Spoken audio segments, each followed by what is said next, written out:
So, okay, first of all, Brian, this is for you. Do you like the way I'm talking? You know what people don't think about nearly enough? Lighting. Your lighting makes a huge impact on your mood. I mean, it's subtle, but it's always there. So cumulatively, it's significant. In the evenings, you should have kind of a twilight level of light, and especially if you're staring at a screen. So that's why that's my favorite lamp, is because it's a really nice warm level. It has a lot of colors because it's rainbow colored.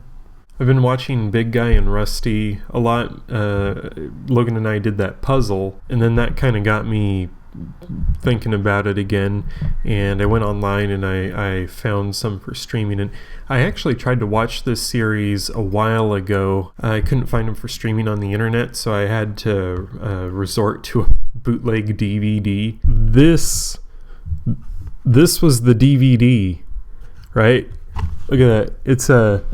It's a paper label. Look at the way Big Guy is. That's not normal. The back of it is just blank. Art's all pixelized. Nothing screams bootleg like Region Code All.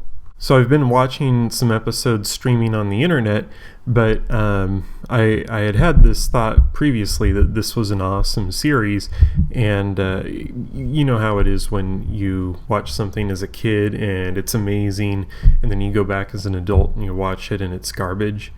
Okay, this is real dumb, but I just remembered that I have a camera that takes way better video than my computer does. I started watching Big Guy and Rusty again, and it's actually really good. Like, even now. I mean, like, they cheaped out on the animation some, but there's awesome stuff in here. It's got a German scientist who was turned into a brain-sucking monster. I'm reading your mind, Dr. Ellerby!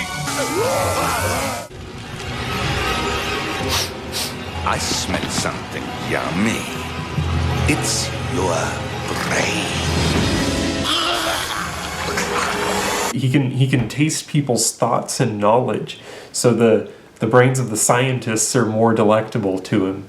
A buffet of brains. Smart ones. And it's got some other awesome stuff in it that you wouldn't expect in a kid's show, like a scientist being forced to crush his sad robot. Come, XL 103.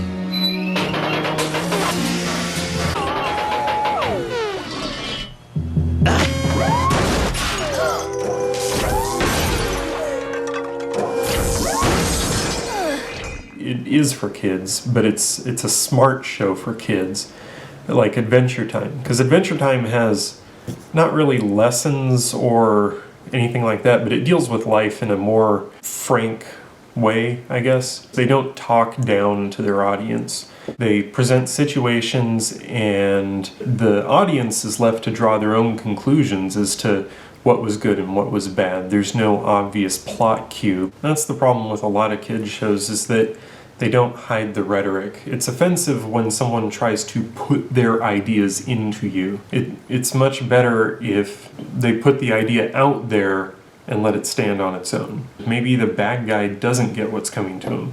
It lets the viewer draw their own conclusions. And that's good. That's how you actually impart a message, giving people their head and letting them think on their own.